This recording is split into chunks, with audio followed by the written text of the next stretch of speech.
All right, so fun stuff in electing S Corp status. Let me see who in the chat has heard of S Corps. Give me a yes if you've heard of S Corps in the chat.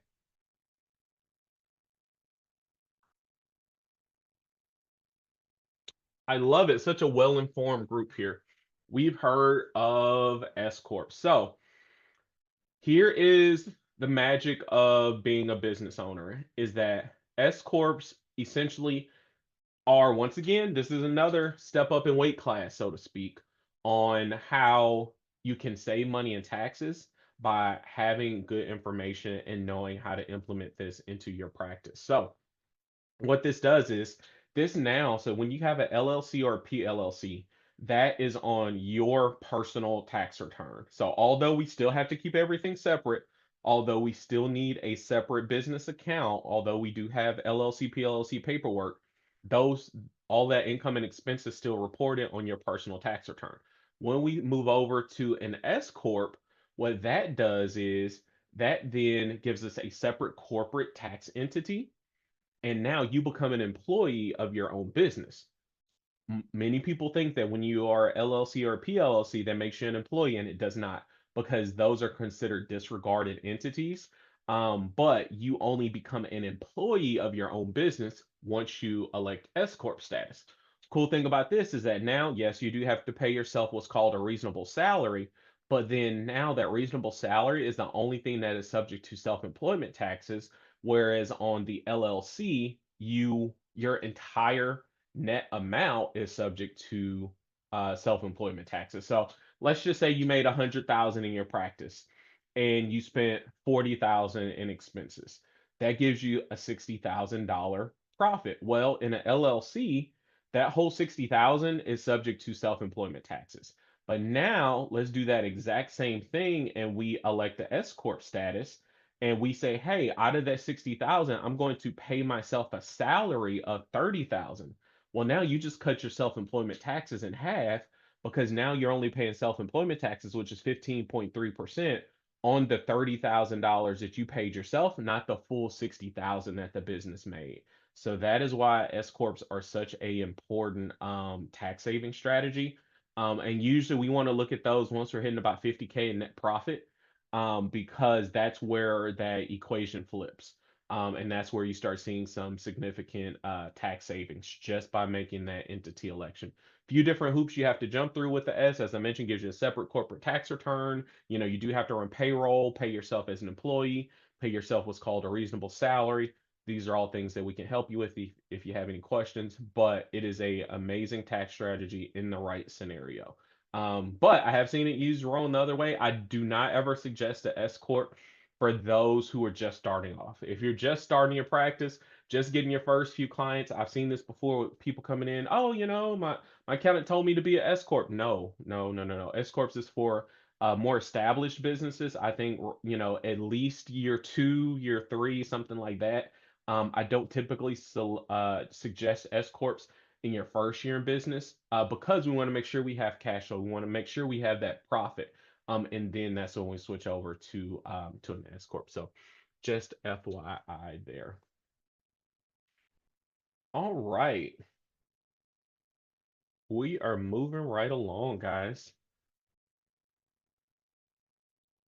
So next big one is hiring family members and including your kids. Um, who here has kids? Let me know. Give me a yes in the chat if you have kids, or better yet, give me the number of kids you have. Two two hungry ones. Give me the number of kids that you have. Man, two hungry ones. I'm with you. Adult kids three. Okay. Kendra with two. Okay, fantastic. So yeah, so this helps me kind of set up how to explain this. And the premise remains the same, but for adult kids, it does change slightly because just outright and honesty, the best benefits of this are when you have kids who are under 18. When you have kids that are under 18. Now, if you have kids that are older than 18 or even other family members, it still is a phenomenal strategy, but the best way is when you have kids under 18. Reason being is because when you're under 18 and you are claiming them as your dependent, as it says right here in the middle, you do not have to withhold Social Security or Medicare taxes from them. And because the standard deduction is 15,000 for every person who files a tax return, or even if you don't file a tax return, that means that we can pay your kids in 2025, we can pay them $15,000 and they don't even have to file a tax return, nor do we have to withhold Social Security and Medicare, which means we don't even have to file a W-2 for them. So you can pay your kids 15,000 out of your business. So if you have two kids, that is now $30,000. In that other scenario that we had just mentioned, where you made 100, you spent 40, you had a 60K net profit, right? Now let's imagine we move that to an S. You have a 60K net profit. We are going to pay you 30K as an employee, right? We pay two kids 15 each, 30. How much taxable income do we have left after that? Zero. Zero taxable income left after that. So that's why this is such a huge strategy. And it is not very difficult to implement. You do have to have, as everything with the IRS, we want to make sure you have your documentation. We want to make sure that they have legitimate jobs. We want to make sure that you are paying them at a reasonable rate. No, you can't pay your 17-year-old $85 an hour to take out the trash in your office. No. But we can pay them a decent amount and make sure that they are getting the hours so that we can maximize the amount of money that we are paying them. Um, doesn't matter if one is over 18 and is a dependent in college. Um, yes and no. So the rules do change over 18 because when they're over 18, what you have to do is you do have to send them at least a 1099. You do have to send them a 1099 over 18. It still is beneficial though, because I bet that dependent in college is probably still relying on you for money, right? So essentially you just make them work for it and you still get the business deduction either way. It's just that now that they will have to report that on a tax return over 18, and so they will have a small amount of tax to pay on that. Just depends on, how much, income they bring otherwise. However, um, it is still beneficial because guess what? They still have a lower tax rate than you do. And you still get the business deduction to make it twice as sweet. But they will have to file. They will likely have to file a tax return, just depending on a few other factors. But it is still worthwhile doing even for kids over 18. So, perfect example. One of the things I do. My niece, she is 19, and so I have her do work for me, and so I had her fill out a W-9 and I pay her. So when she comes to me, hey Uncle Alan, I need, money for this, or she wants to go to a concert or something, and wants to get her hair done. I was like, great, you know what? Cool, you can work for it. um, I will put you to work and I will pay you the money, and it becomes a tax deduction on my business. So that is exactly how you do it. What's a reasonable hourly rate for a 12-year-old? Um, Good question, Kendra. It depends on what all they're doing. But I would say typically if you're reasonably aggressive, look at what minimum wage is in your state. But typically most jobs, even let's just say, you're working at a fast food place, what are they paying? 12, 13, 15 an hour, somewhere in there. I think probably once you start getting, over 20, that's probably a little too aggressive.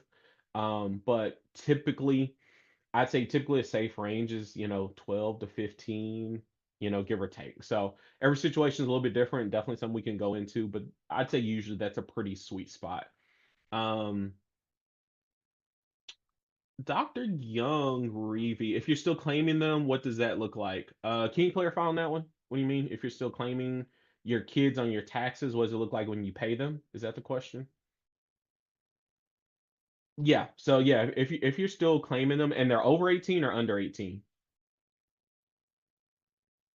Okay, got it. So if they're over 18, so yeah, so if you're still claiming them, it still goes the same way. Because they are over 18, you still have to at least send them a 1099, sometimes a W-2, just depending on the situation. But once again, still worthwhile doing because it's still a tax deduction for you either way. It's still a tax deduction for you. It just depends on what their taxes look like receiving that money on their end. Great questions, y'all. This is that's a good one. Does it also work for S corp status? So the rules change slightly for an S corp, because as I talked about earlier, with the S corp you now have a separate business entity, so that that entity is not the parent of your child.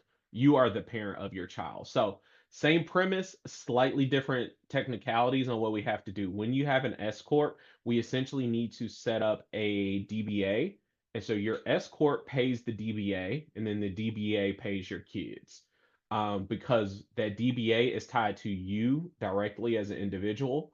And so all you do is get a DBA, set up a bank account for that DBA. Your S corp pays the DBA, and then the DBA pays your kids. And also to note in this, when you are paying your kids, they do need a separate bank account because we want to be transferring money from the business bank account to them so that we have that, clear transfer of, wages so we can write that off.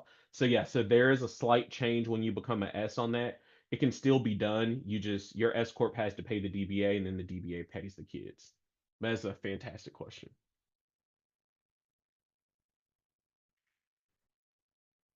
All right. There's something fascinating about human nature. We'll do more to avoid letting others down than we'll do to lift ourselves up. There's something fascinating about human nature. We'll do more to avoid letting others down than we'll do to lift ourselves up.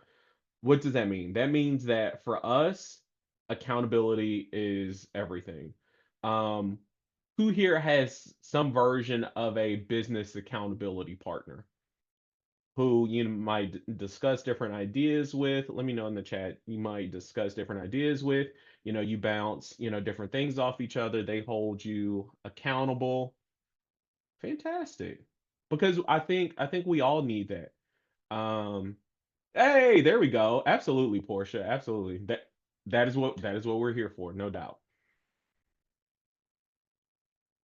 Yes, because I think that is so very important to make sure that we are doing. Because hey, we're all human. We have so many different things going on.